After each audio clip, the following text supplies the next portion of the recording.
Buenas tardes, damos comienzo a esta edición de Enfoque Marxista número 12. El programa va a estar dedicado específicamente por la libertad de todos los presos políticos y en este caso de los cubanos, con la compañía en esta ocasión de Eralides Prometa y Lázaro Roca. Están siendo perseguidas por el régimen cubano. Ya los presentamos a ellos dos y a mi compañero Pablo Martín Moreno. Nos parece sumamente importante comprender de los propios perseguidos por el régimen la situación que se está atravesando en Cuba.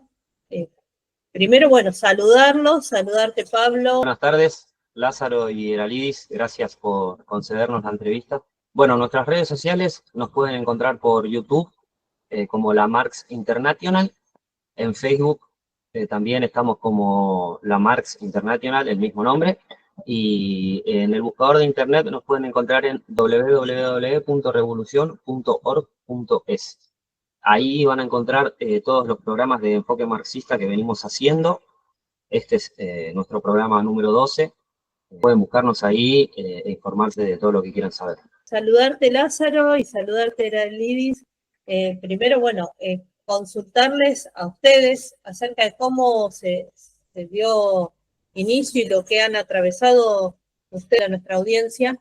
Tanto Lázaro como Eralidis están de estar en Estados Unidos, ¿no? Recibidos en este momento, también con esta situación tan paradójica, ¿no? Que es el reclamo de extradición que hace el gobierno de Estados Unidos hacia los migrantes y inmigrantes. Entonces es bastante compleja la situación, vamos a ir desglosando, separando todo lo que atravesaron y siguen viviendo. Saludarte Lázaro, saludarte Eralidis. Buenas tardes, Pablo, y usted, bueno, por invitarnos también acá al programa de ustedes. Nada, en el caso mío la persecución nace en el 2003, cuando a raíz de ahí yo tenía varios vecinos que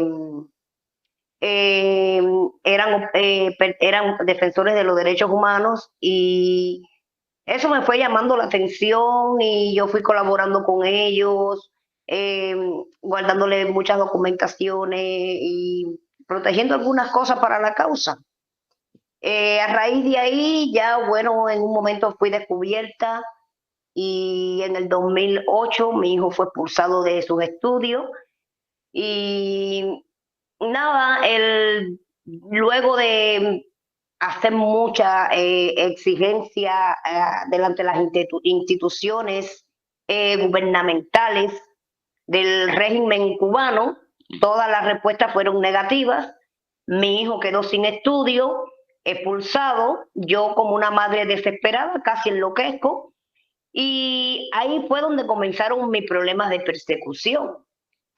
Una vez que ya yo comienzo a denunciar por Radio Martí la arbitrariedad y la violación de derechos humanos que habían cometido con un adolescente, el régimen cubano no tuvo en cuenta que era un niño que pudo haberse convertido en un delincuente y otras cosas, ¿no? Al perder sus estudios, porque la mayoría de los niños en Cuba, a la vez que no tienen nada que hacer, el camino más fácil que cogen es la delincuencia. Pero bueno, gracias a Dios, mi niño creció con muy buenos modales y muy buena educación y un poco de carácter, pero eso es normal. Posteriormente, ya cuando entre las persecuciones, la dictadura comienza a utilizar a ese mismo hijo mío en mi contra. Ya mi niño tendría unos 13, 14, 15 años, es decir, siendo un menor de edad aún, y en mi contra y en contra de muchos de los hermanos nuestros, y bajo mucha amenaza, bajo mucho hostigamiento, mi niño salía a buscar el pan y se lo llevaban detenido, y así comenzó mi persecución política en Cuba. hasta unos años después, ya mi hijo, unos 16, 17 años más o menos, todavía menor de edad, pudo empezar a recapitular que ponerse en mi contra por defender un sistema dictatorial no le iba a servir de beneficio. Y bueno, comenzó a ser el hijo que realmente yo quería tener, ¿no? No quería que me apoyara, no quería que se metiera en problemas de política, porque yo sé cómo es la dictadura. Cuando los muchachos son hijos de padres defensores de derechos humanos, pero bueno, por lo menos siempre ya comenzó a respetar mi decisión y mis ideales de querer una Cuba libre y democrática. Hasta el momento, fueron muchos años ya, le digo, desde el 2003 hasta la fecha, viviendo en constante acoso, en constante persecución. No solo este hijo mío mayor, que ha sido víctima de la dictadura, todo esto está impuesto en el Parlamento Europeo desde que la dictadura comenzó bajo amenaza a utilizarme a un niño que fue diagnosticado con trastorno de la personalidad por causa de la misma dictadura. Y posteriormente, no bastando, me utilizaron la niña mía con 5 añitos, ya comenzaron a reprimirla y hasta la fecha siempre han sido 2 hijos reprimidos. Eso por un lado, también porque venías denunciando otras causas, digamos, de presos políticos en Cuba, ¿no? ¿Cuántos están estimados hoy en día detenidos por estas persecuciones políticas, por denunciar hechos del régimen? Nosotros no solamente por denunciar y por hacer activismo. Las mayores persecuciones nuestras, hacíamos activismo, pero a la misma vez denunciábamos mediante todos los medios las condiciones que se estaban viviendo los presos políticos en Cuba, infrahumanas. Antes del 11 de julio, se hizo una actividad, una manifestación exigiéndole al régimen la inmediata liberación de los presos políticos que ya tenían en prisión. No, a raíz de ahí es donde viene la cárcel de mi esposo, que fueron tres años. Bueno, ustedes notarán, todavía él tiene afectación psicológica, no se ha podido recuperar de todas las torturas y criminales que la dictadura cometió en su contra. Nada, él en una cárcel y yo ahí seguía ejerciendo mi derecho de difundir todo lo que estaba sucediendo, seguía ejerciendo mi derecho a mi libre manifestación. Ahí fueron agravando mucho las cosas, comencé a caer en un estado de salud muy delicado y yo no me lo sentía porque mi motor impulsor era que mi esposo me necesitaba fuerte para poder seguir adelante, más cuando noté que me lo estaban asesinando como le estaba asesinando la dictadura. Nunca me ocupé prácticamente de mí, porque por poner toda la atención en él, y así sucesivamente, por fatalidad de la vida, llegó lo de los paroles humanitarios, esas negociaciones que Biden hizo con el gobierno cubano. Nunca hubiéramos querido venir en el mandato de Biden, pero bueno, nos tocó y vine con el alma destrozada porque dejé a mis hijitos y a mis nietecitos atrás. Y bueno, aquí estamos hasta el momento sometidos a exámenes médicos. Nos han descubierto muchas cosas que ahora no queremos hablar sobre las patologías y los virus que me han inoculado el régimen cubano. No queremos abordar este tema hasta terminar con todo un proceso porque todavía nos falta. Lázaro, o aún, como le dije, permanece todavía con trastorno psicológico, todavía no se concentra ni se coordina porque es que fueron muchas las torturas Imagínense que allí a los presos políticos lo tratan como criminales, lo encadenan de cintura, manos, pies y con un perro al lado como si fueran asesinos, y no como si fueran asesinos, porque realmente a los asesinos el régimen cubano no actúa con ellos así, a los violadores no actúan con ellos así, a los drogadictos tampoco actúan con ellos, solamente ese nivel de tortura es para los presos políticos. Primeramente quiero darles las buenas tardes y agradecerles a todos la oportunidad de poder estar con ustedes.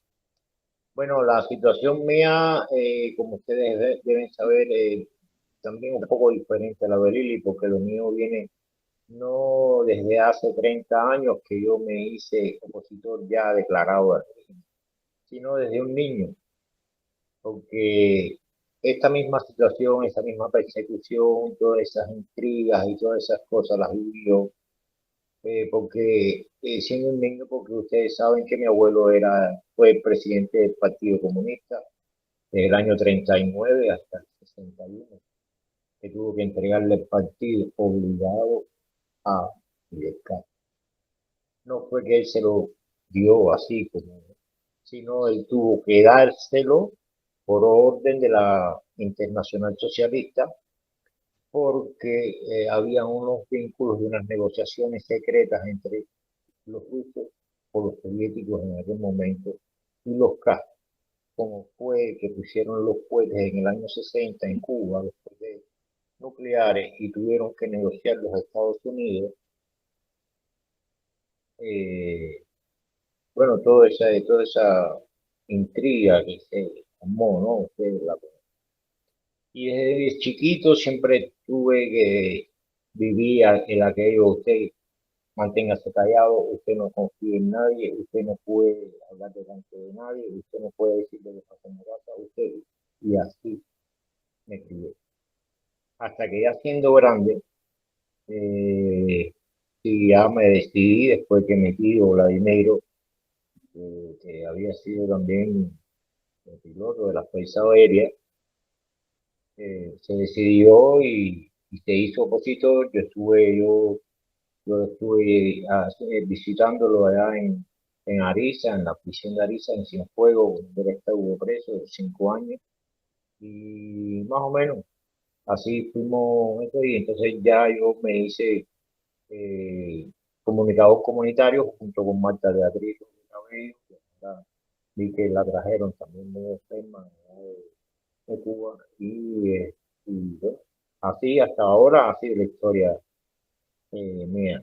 Y como deben entender, la persecución y el odio que ellos me tienen, ya, es por encima de los demás personajes más incriminatorios, por ser mi abuelo que fue y por representar lo que representó. Y entonces eso a ellos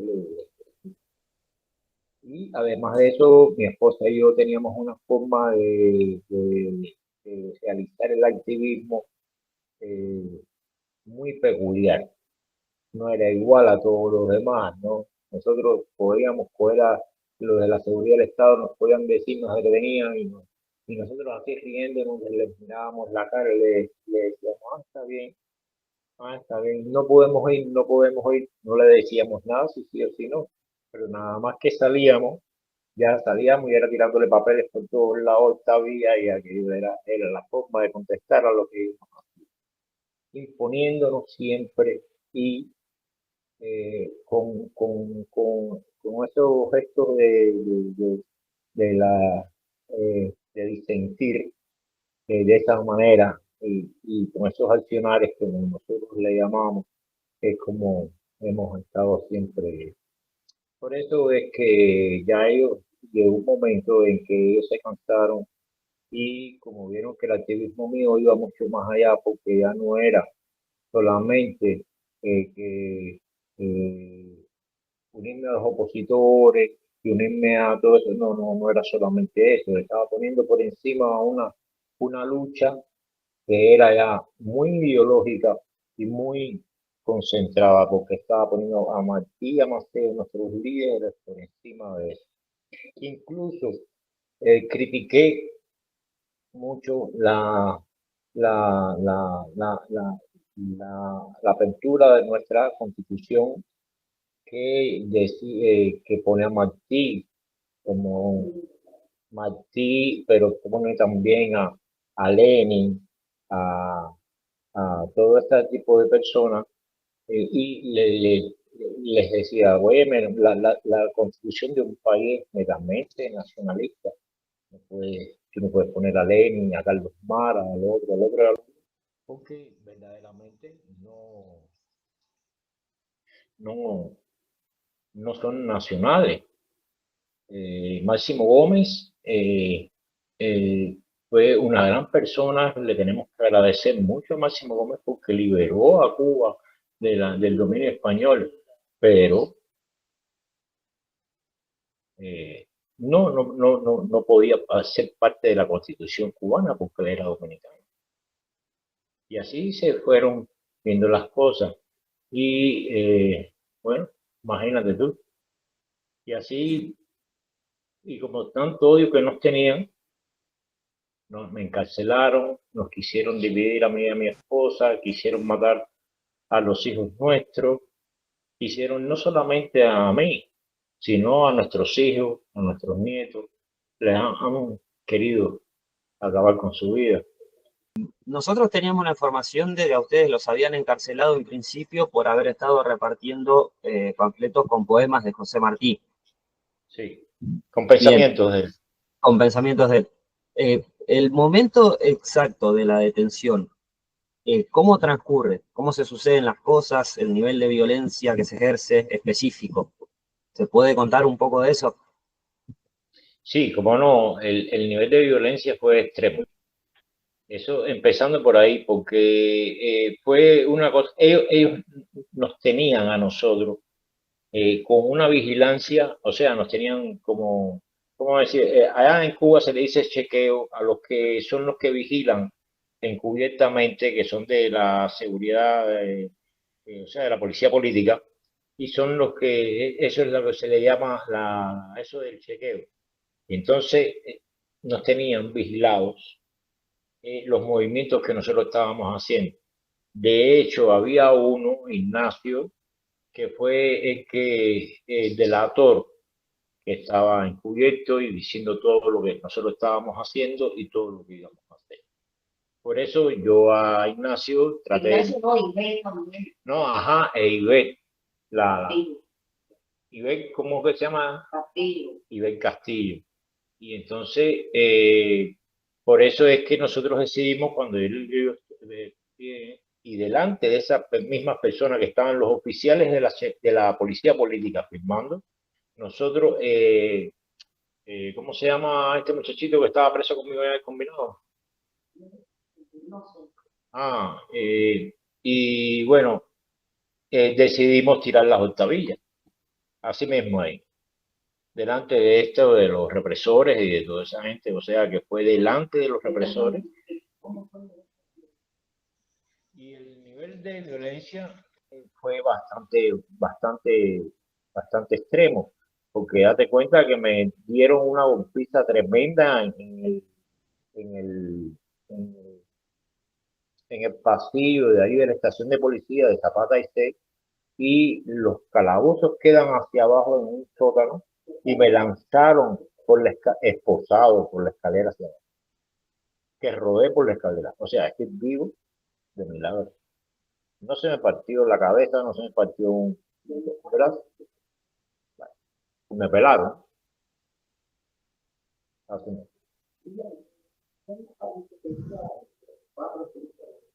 No, y a la Lady le dieron una horrenda paliza para quitarle el teléfono mío, como 5 o 6 mujeres. De hecho, también nos quitaron los teléfonos, nos quitaron todas las pertenencias que teníamos, que se me perdió, que me robaron. No se me perdió, se me robaron un anillo de 18 quilates que yo tenía con una piedra onis, y bueno, todo. La licencia de conducir me la quitaron, los carnets de identidad, todo me lo quitaron, todos los teléfonos, todo me lo quitaron y nada me lo devolvieron. De hecho, con el teléfono que me quitaron, con esa línea, accedieron a mi Gmail, a todas mis redes sociales y las bloquearon. Y he tenido que pasar tremendo trabajo para poder acceder a y recuperarla.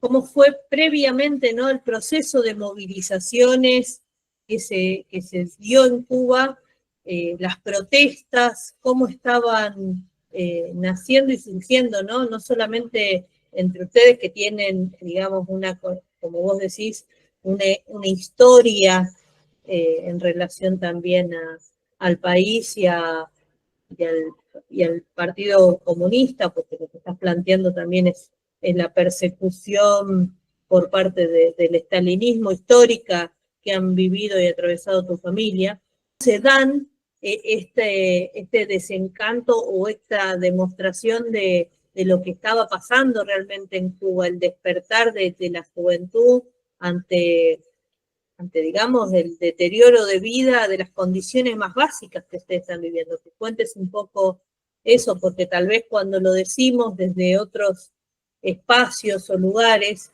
¿sí?, dependiendo, nosotros consideramos la necesidad, ¿sí?, de un mundo socialista, por ejemplo, pero en todos los aspectos democráticos, pero para los trabajadores, para el pueblo, esta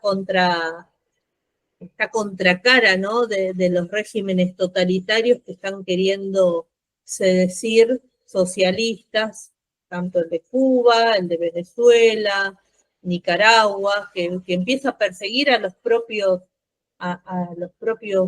trabajadores, activistas y realmente personas que han gestado las propias revoluciones, ¿no?, en esos países.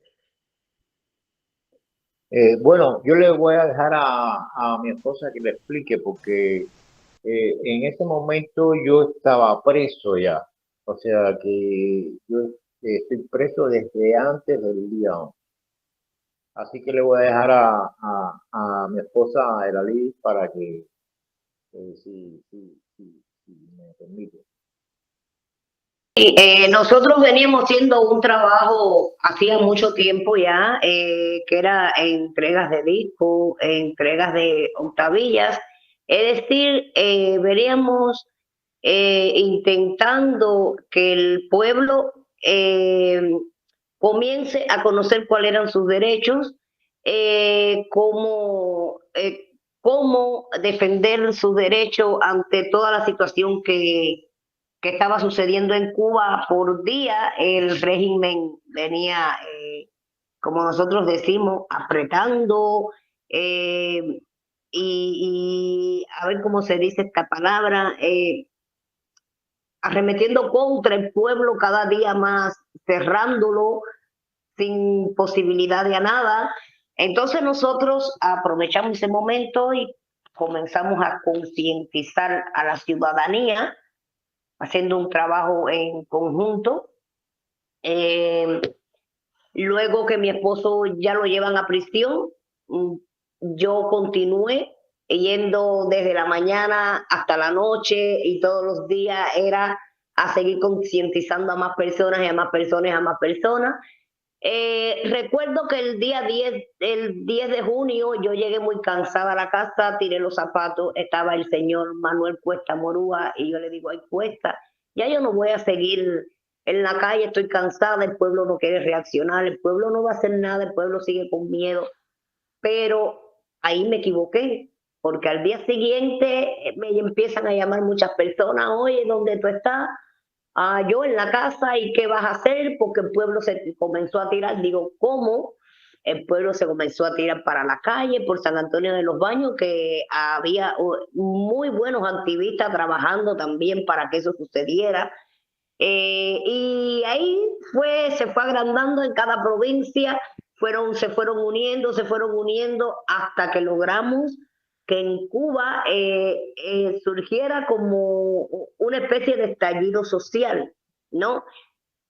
Nosotros pudimos ir recomendándole a las personas tratar de resistir unos 3 días en la calle hasta ver si el régimen se rendía. Pero bueno, desafortunadamente no pudimos lograr esas 72 horas en la calle. A medida de que las personas ya se fueron yendo para sus viviendas, la policía política fue llegando con bulto de militares a ir sacándola dentro de su casa. Incluso yo fui una de las que me fueron a sacar de mi casa, pero que cuando fueron a sacarme me contagié con la COVID y yo estaba para el médico. Y ya a raíz de ahí no, por eso fue que libré de una cárcel.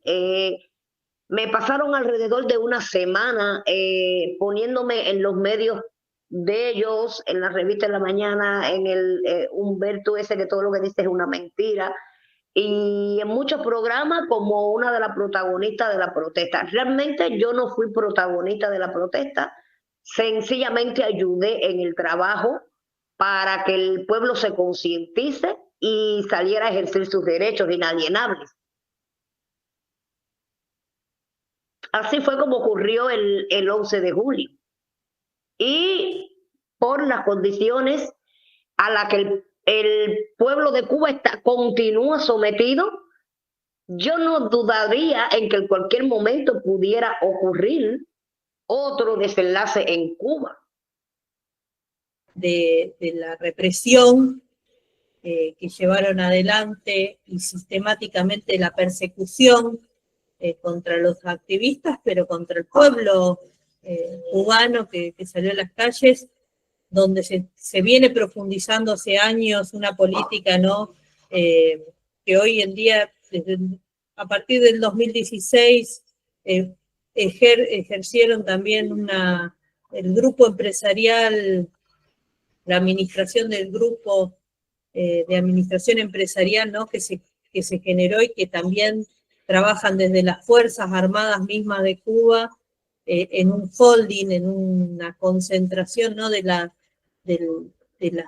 remesas y de los fondos que tiene Cuba, todo ese plafón, digamos, de administrar para muy pocos, para la oligarquía y sectores, digamos, empresariales, hoy lo que es Cuba, que dejó de ser, que no es un país socialista, ¿no? En su distribución, en su forma de proceder hacia los trabajadores, ¿no? Y el pueblo. Cómo se fueron dando también, además de las detenciones, previamente se dieron situaciones de una crisis económica muy grande hacia el pueblo cubano, ¿no? La política del gobierno cubano, o sea, de la dictadura cubana, porque eso no es un gobierno, eso es una mafia, ha sido, con respecto al pueblo, es darle su migaja de pan, porque ahí todos los alimentos son racionados por una libreta de abastecimiento. Entonces, si tú eres del CDR, del PCC, o eres de la gente de ellos, como por ejemplo de la seguridad del Estado, de la policía política, etcétera, etcétera, tienes una javita adicional para que tú puedas tener. O sea, están comprando con comida. Estás trabajando por una migaja de comida, señor. Porque ni el dinero vale en Cuba. Entonces, tienes que ser bueno, si no, te boto del trabajo. Y si te boto del trabajo, no eres nadie, ni tú, ni tus hijos, ni tu familia. Por eso es que muchas familias desde un principio se vieron obligadas a irse.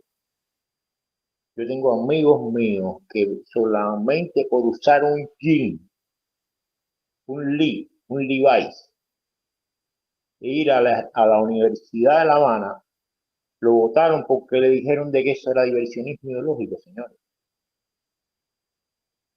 Le troncharon su vida por usar un jean. Las personas que eran los llamados hippies, aquellos que ustedes se acuerdan que la onda hippie que había, yo, usaban el pelo largo, escuchaban los Beatles, Led Zeppelin, etcétera, etcétera, etcétera, etcétera. Esas personas eran vilipendiados, abusados, golpeados en el medio de la calle y los pelaban al rape. Les quitaban su pelo largo porque decían de que eso era, tú sabes, eso es homosexualidad. O sea, como dicen muy eso, esa es mariconería, como decían ahí. O sea, vulgarmente como se dice a los homosexuales. Entonces, ¿de qué me van a hablar a mí ellos? ¿Por qué es que el pueblo siempre ha tenido ese odio tan encubierto? Porque ese odio lo ha desatado la misma dictadura. Nos han criado con ese odio por dentro, señores. Sumisos, esclavos, en condiciones de esclavitud. Dense cuenta que nosotros los cubanos teníamos que salir a un país como Haití, que no lo estoy degradando ni estoy menospreciando porque, por favor, pero es en uno de los países más subdesarrollados. Y entonces los cubanos tenían que ir a Haití a poder comprar cosas para traer para Cuba, para poder vender, para poder vivir, para poder sobrevivir. Y entonces Gaesa, el nuero, el difunto nuero de Raúl Castro fue el que murió, que fue el que hizo Gaesa. Tenían el control de todo, de los envíos de dinero, todo. Y todo ese dinero lo tenían ellos controlado. El tráfico de droga, el tráfico de armas, junto con Venezuela.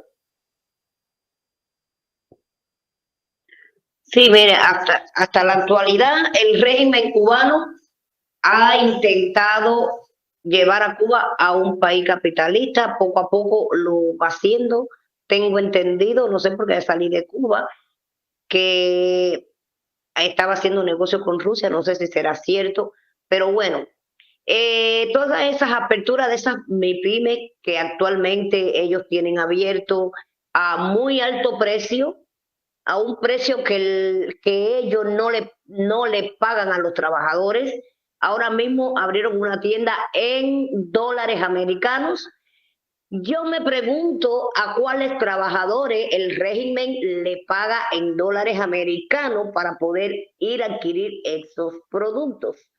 Poco a poco ha ido quitando los productos de abastecimiento que eran normados, es decir, por una libreta de abastecimiento, que era el arroz, el azúcar, el aceite, es decir, como una canasta básica del ciudadano. Todo eso lo ha ido eliminando poco a poco. La leche de los niños no le está mandando, y cuando la manda es una leche de diabético que le está haciendo mucho daño a los niños. Lo digo porque yo tengo 5 niños en Cuba y me le están pasando muy mal, que me están pasando mis 5 nietos en Cuba con la leche. El más pequeñito tiene 2 añitos, y el último viaje que hablé con mi niña me partió el alma porque dice, mamá, el mayorcito tiene 5, mamá, ni la leche del niño que le voy a dar de merienda para que vaya a la escuela, y el otro, el de 2 añitos, y los otros 3, bueno, por la misma situación. No quiere decir que hasta los niños, ellos no están respetando su alimentación, se le están quitando. Entonces, eso va a seguir creando un estado de descontento, ¿no? El pueblo está en descontento, y el pueblo de poco en poco han seguido ejerciendo su derecho en la calle, y ellos han seguido llevando a personas a prisión. ¿Por qué? Porque ya dejaron, quieren dejar de ser un país socialista para ser capitalista, pero es que todo no le está saliendo mal porque ellos no pagan en moneda que pagan los capitalistas. Ahí es donde está el problema. No, no es eso, es que ellos son una mafia.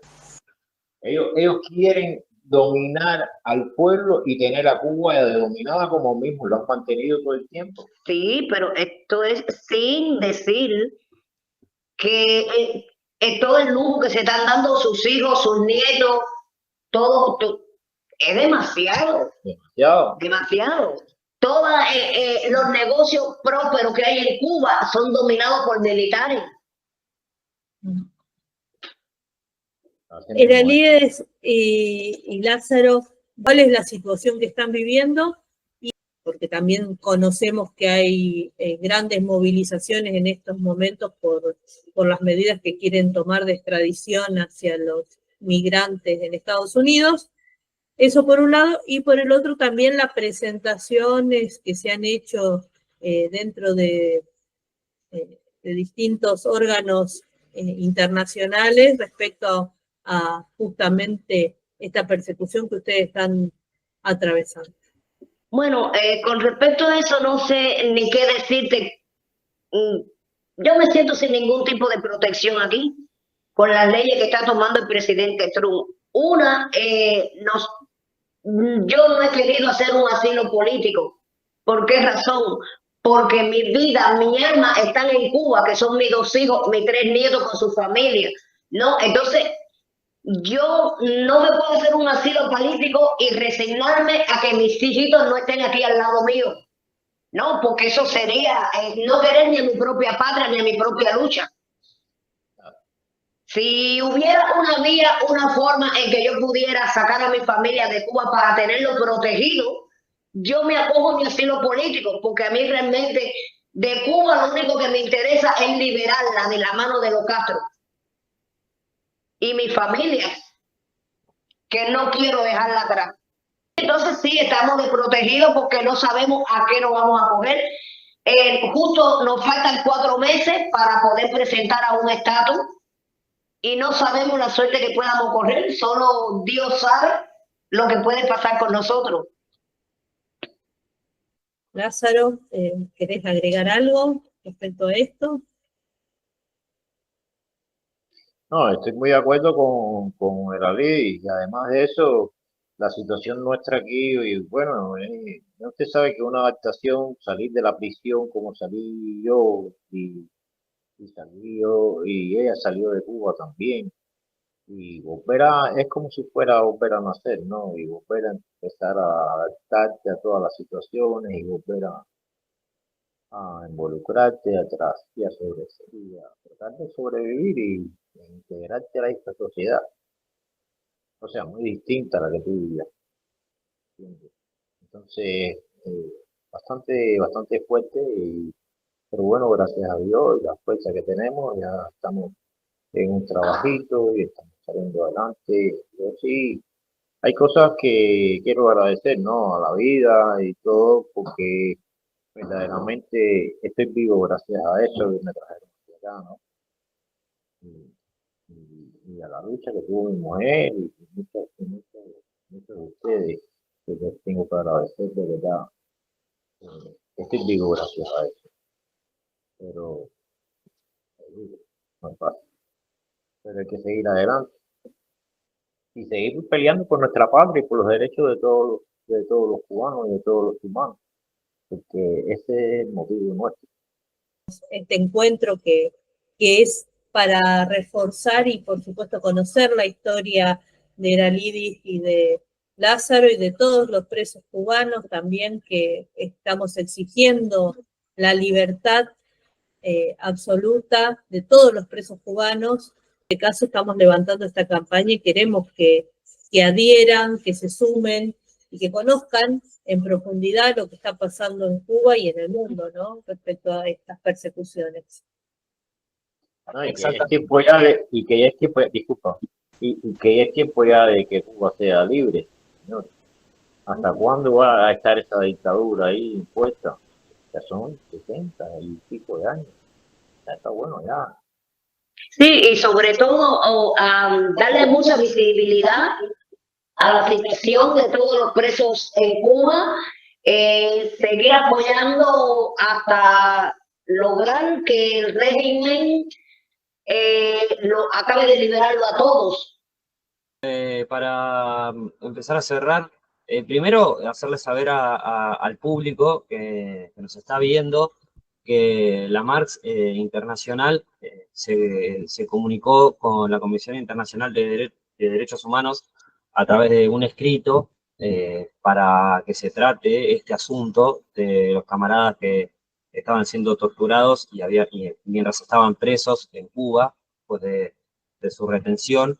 Que, que sepan que la Marx empezó con un pedido de liberación antes de empezar a levantar la campaña para la ayuda de nuestros camaradas que se encuentran hoy en Filadelfia.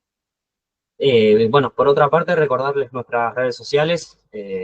Nuevamente, por YouTube nos encuentran a través de, bueno, de YouTube como la Marx International, en Facebook del mismo modo, la Marx International, y en la página web de nuestro movimiento es www.revolucion.org.es. Ahí se van a poder interiorizar, van a ver muy pronto este programa, nuestra charla muy interesante con nuestros compañeros que están pasando un momento complicado, alejados de su familia, alejados de su tierra, por culpa de la dictadura capitalista cubana, que está haciendo, sigue haciendo de las suyas, y hay que empezar a levantar campaña para que esto se termine. Sí, yo quisiera también ya aprovechar el programa, Pablo, y agradecerle a la más completa, Celina, Daniel, a todos ustedes por el buen trabajo que hicieron a favor de la liberación de mi esposo, desde que cayó preso hasta la fecha. No, sí, y yo también quiero darle las gracias, como me dije en un principio, a todos ustedes por lo que han hecho conmigo y por esta invitación, de verdad, me siento muy agradecido.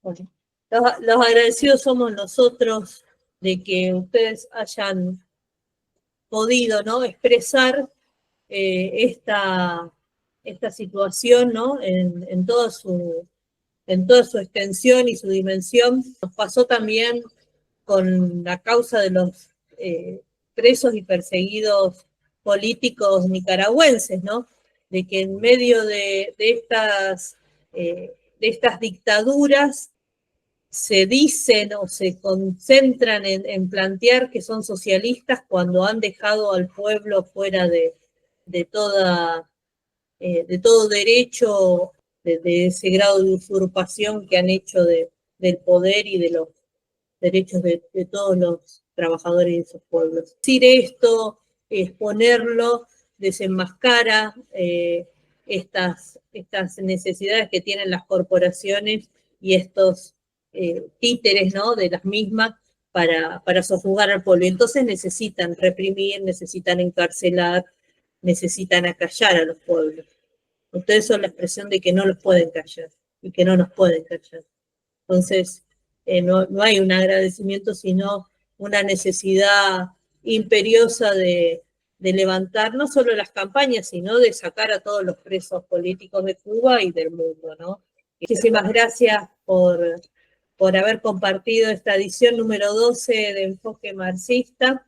Sigan sumándose a la campaña, a todas las formas de difundir y de compartir y de comprometerse, ¿no?, con esta campaña por la libertad a todos los presos políticos de Cuba.